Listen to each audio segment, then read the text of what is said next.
Come have a seat in the Skald circle and hear the tale of the traveller's adventures, as told by Casimir. Before we begin our tale, did you know that we release new stories for free every week on Wednesdays? Be certain to subscribe to us on Apple Podcasts, Google Play Music, Spotify, Podbean, or whatever your favorite podcast app is. That way, you'll never miss out when we release free bonus stories other days of the week. Never forget, visit theskaldscircle.com to stay up to date with all of our current happenings, and to also visit our story archive, sorted by origin and region. Now then, this begins the tale of the traveller's adventure. It is related that a man mounted upon a camel, in the course of travelling, arrived at a place where others from the same caravan had lighted a fire before proceeding on their journey. The fan-like wind, breathing on the embers, had produced a flame, and the sparks flying over the jungle, the dry wood had become ignited, and the whole plain glowed like a bed of tulips. In the midst of this was an enormous snake, which, encircled by the flames, possessed no means of escape, and was about to be broiled like a fish, or kebabbed like a partridge for the table.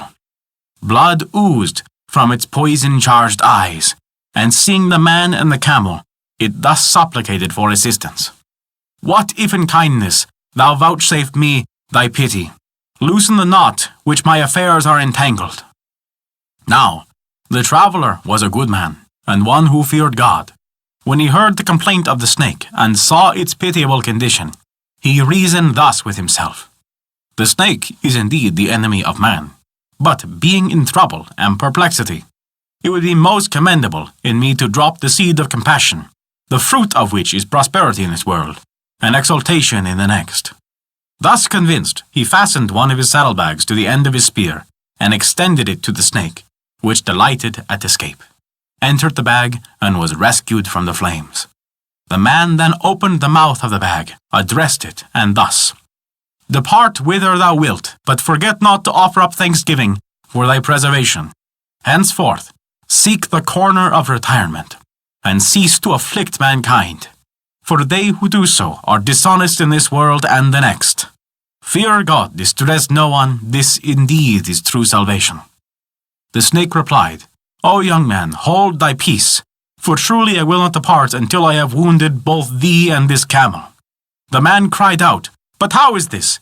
Have I not rendered thee a benefit? Why then is such to be my recompense? On my part there was faithfulness. Why then this injustice upon thee? The snake said, True, thou hast shown mercy, but it was to an unworthy object. Thou knowest me to be an agent of injury to mankind. Consequently, when thou savest me from destruction, thou subjectest thyself to the same rule that applies to the punishment due for an evil act committed against a worthy object. Again, between the snake and the man there is a long-standing enmity. They who employ foresight hold it as a maxim of wisdom to bruise the head of an enemy. To thy security my destruction was necessary, but in showing mercy, thou hast forfeited vigilance. It is now necessary that I should wound thee, that others may learn by example. The man cried, O snake, call but in the council of justice. In what creed is it written, or what practice declares that evil should be returned for good, and that the pleasure of conferring benefits should be returned by injury and affliction? The snake replied, Such is the practice amongst men. I act accordingly to thy own decree. The same commodity of retribution I have purchased from thee I also sell. Buy for one moment that which thou sellest for years. In vain the traveller entreat, the snake ever replying, I do but treat thee after the manner of men. This the man denied. But, said he, let us call witnesses. If thou prove thy assertion, I will yield to thy will. The snake looked around, saw a cow grazing at a distance, and said, Come, we will ask this cow the rights of the question. When they came to the cow, the snake, opening its mouth, said, O cow, what is the recompense for benefits received? The cow said, If thou ask me after the manner of men, the return of good is always evil. For instance, I was for a long time in service of a farmer. Yearly I brought forth a calf. I supplied his house with milk and ghee. His sustenance and the life of his children depended upon me.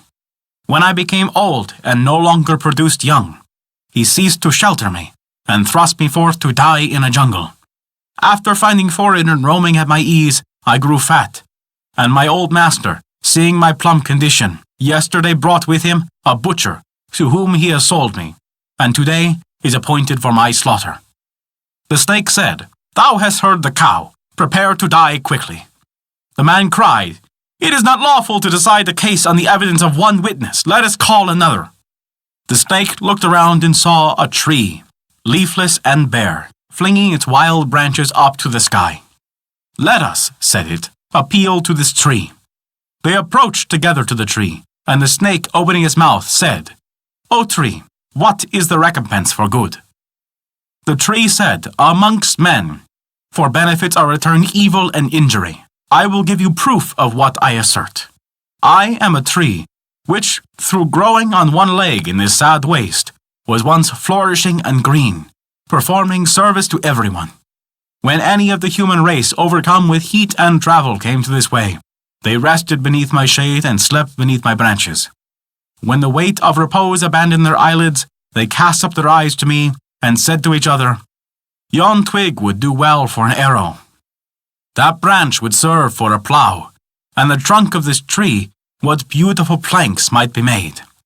If they had an axe or saw, they selected my branches and carried them away. Thus, they to whom I gave ease and rest rewarded me only with pain and affliction. Whilst my care overshadows him in perplexity, he meditates only how to best root me up. Well, said the snake, here are 2 witnesses. Therefore, form thy resolution, for I must wound thee.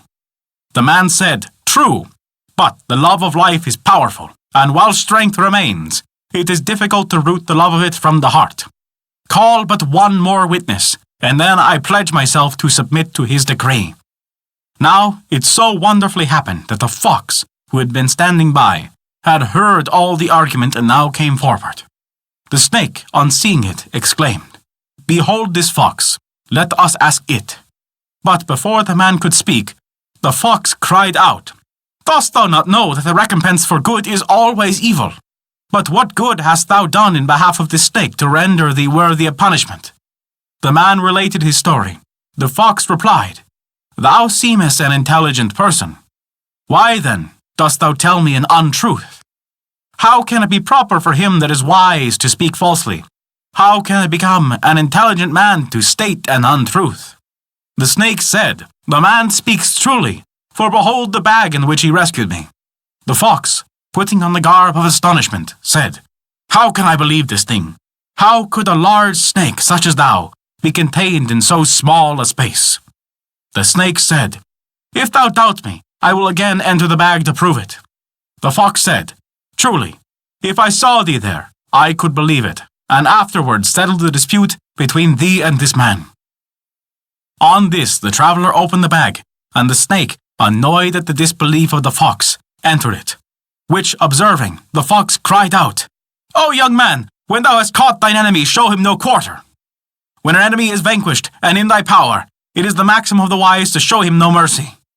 The traveller took the hint of the fox, fastened the mouth of the bag, and dashing it against the stone, destroyed the snake, and thus saved mankind from the evil effects of his wicked propensities.